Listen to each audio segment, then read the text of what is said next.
As if things could not get bad or worse for Les Moonves, this story comes out. Now, we already know who that thing is on the left, but we also know who that woman is on the right. That is none other than Janet Jackson. Now, you're probably wondering why are these two in the same picture with each other? Well, let's backtrack to 2004, around February. It was cold around that time, but it was also something else that happened. The Super Bowl, where her and Justin Timberlake performed during the halftime show, in which one of the most controversial things that probably happened that year happened, where at the end of her set, when they were performing Justin Timberlake's song Rock Your Body, and he said that line, "I'll have you naked by the," pulled her top and her breasts fell out. Now, the reason why they're in these pictures together is because at the time, Les Moonves was still over CBS. And according to this article that just came out and in multiple outlets, it says Les Moonves was obsessed with ruining Janet Jackson's career. I think the key word here is obsessed with ruining her career. Now, I haven't read the article yet, but I can just about guess where it's headed. But I'm sure it's going to be more sinister stuff in the text. But let's go ahead and read and find out what they say.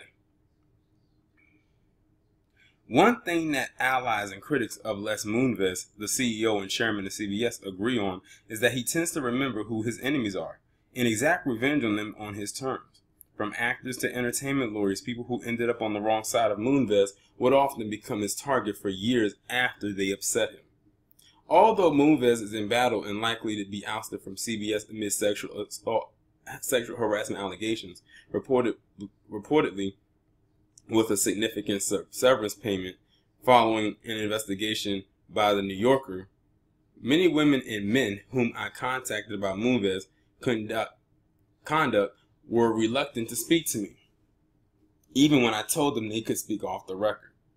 One target of Moonves' ire and vengefulness, according to multiple sources, was Janet Jackson.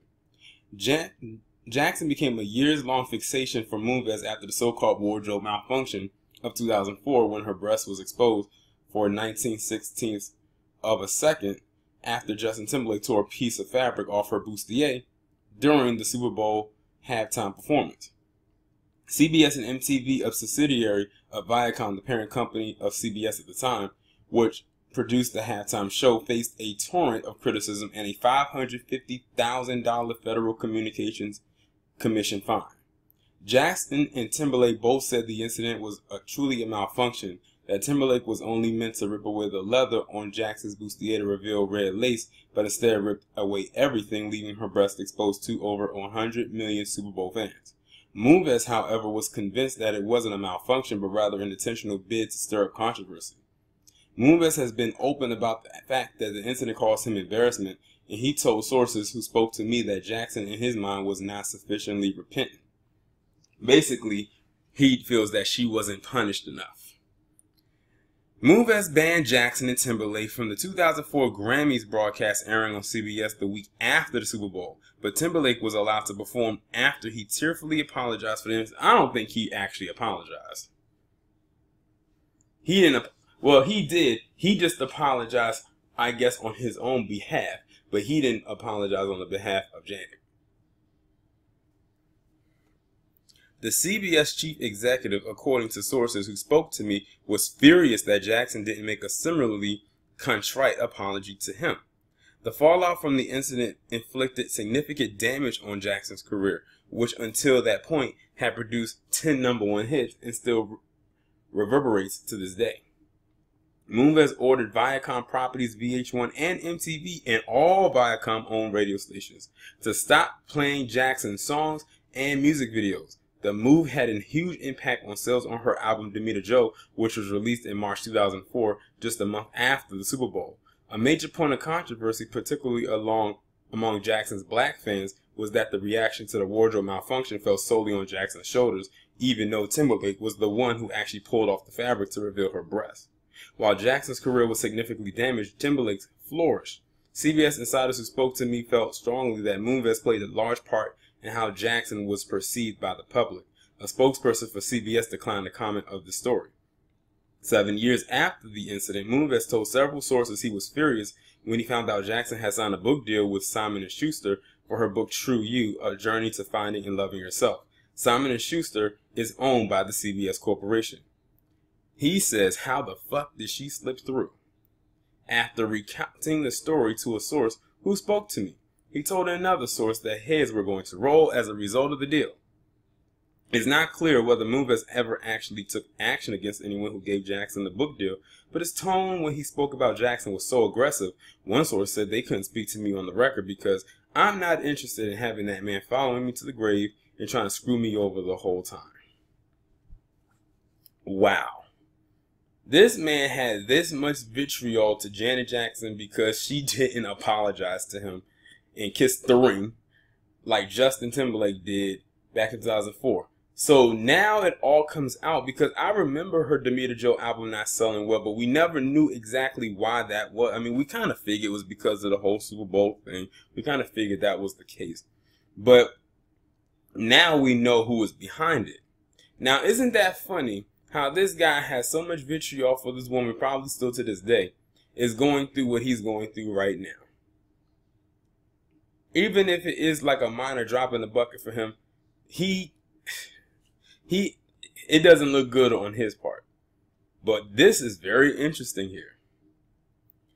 It's a shame because Janet Jackson had already hit, for some people, in their eyes, legendary status. And she had to work hard to climb herself out of that hole thanks to him. And now she's, back on her A game at the age of 52. I mean, it's like, that's very unfortunate what happened to her. And they're right. Justin Timberlake's career did end up flourishing after the incident because he bowed down and kissed the ring. And because Janet didn't, he was like, okay, fine. We're going to make sure that your album doesn't sell. We're going to make sure you don't perform at the Grammys. We're going to make sure that you're not a part of anything CBS related. So technically speaking, if Janet Jackson was indeed blackballed by the industry, it's because of this guy right here.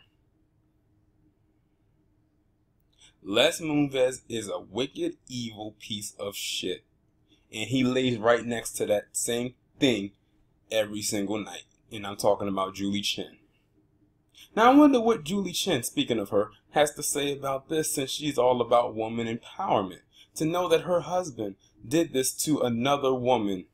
And I'm almost certain that Julie is probably a fan of Janet, so I'm curious to what she has to say. But then again, she probably won't say anything because she hasn't said anything on behalf of her husband being this perv. She's going to remain on code so she can continue securing that bag. So she, like I said, she may be a big fan of Janet, but she's a bigger fan of that check. And she ain't about to sacrifice that for nothing. Not even Miss Jackson. Y'all let me know what you think about this story down in the comments. Like, share, subscribe. The links to the shirts will be down below. I'll talk to you in the next one.